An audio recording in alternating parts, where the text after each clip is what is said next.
karel do medyo zomi mi phun kan hwalo ZRA ta ral thua marak kai nak ral arak thau na kum kul lenga si zo ral rang adau du lo le tla ral rang kol ral rang adau kan mi pi ral kap tu le tu nên cáp riêng riêng lâu lệ chú gần như rõ giàu men men thấy don giang operation ding a kha voi ni voi thum ka kan lan intal piu tin mi jaboy tong te va fe kha anak ambus lala a fe mi kha zeda re kan lan ding in si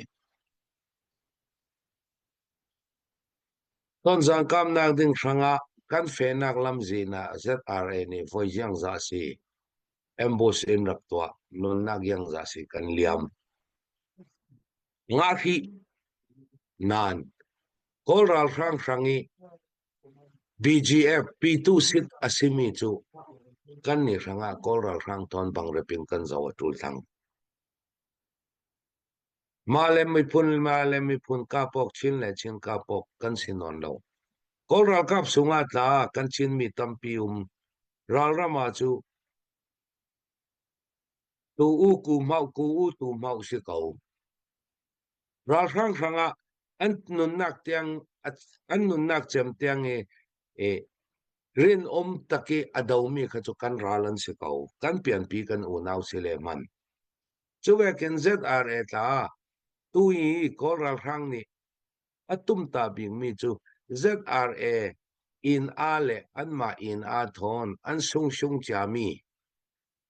ram kha laksalantum tedim takunga ta an kilpi ton zanga ta an rakilpi khatin ya tele anni chu ral rang adawmi silon ral rang lami atangi bipi kap tu an siruanga kan ral rang thon abang rep chin mi kapokan silaw John pakat karel ding tu ni tiang in kan mani kan vanor filaw an malong long ni in ranor an malong long ni in kak nikuma zoron koina kin sisi lam le ZRA lam remok na kan tua an tua nuwa foi kan man kan ni kan norlo voi khatte man kan norlo kan kap mai salo thana an tua I chathan an tua ve ten kha ZRA Eastern Command ni cha aswachi kha khapol kha tu nuwa chuti khati ti thupan asilo khapol kha tamai si history si jun kami cha an than mi zoro le CC ni ZRO Western Command an shwai tu le CC shwai tu pol kha zoro ni remnak atuan nuan kha voi khan man kan ni kan norlo kana kha ZRA Eastern Command ni kha kan ni chu Western Command kan silo Eastern Command kan siruanga imi zoro kai shwai nakin ZRA Western Command le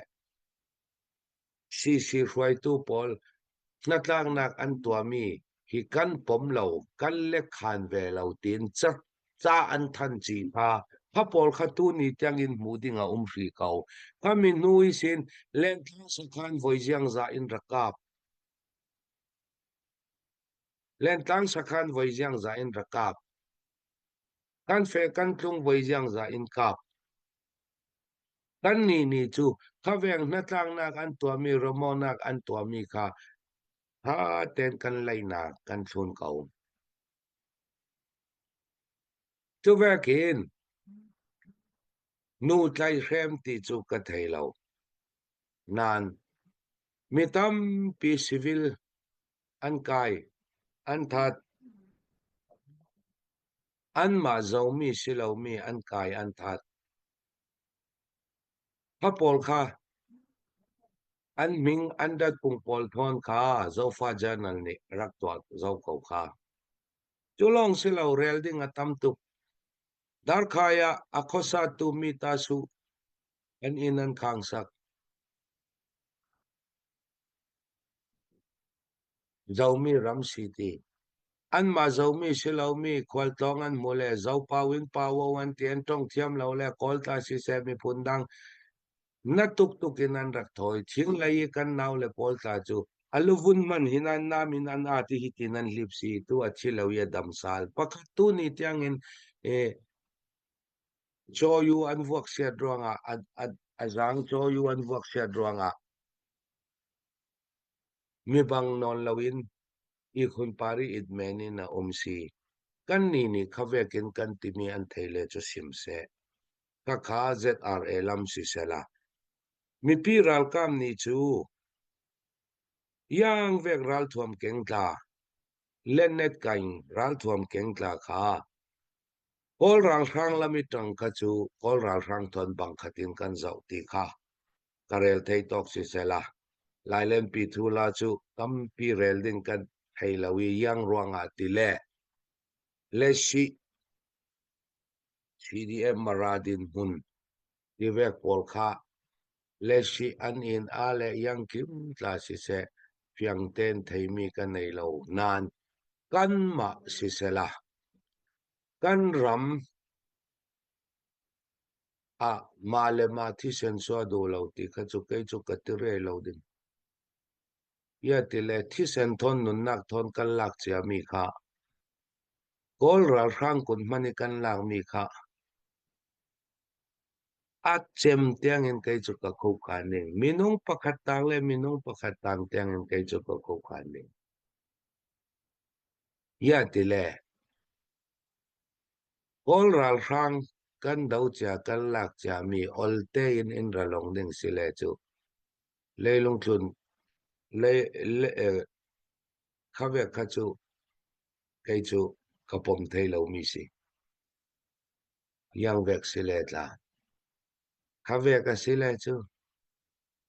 an zum lo tiang in tong pian mu tong ne le lon lo din pakhat tang pakhat tiang in kha ka chu kan ni kha yu che si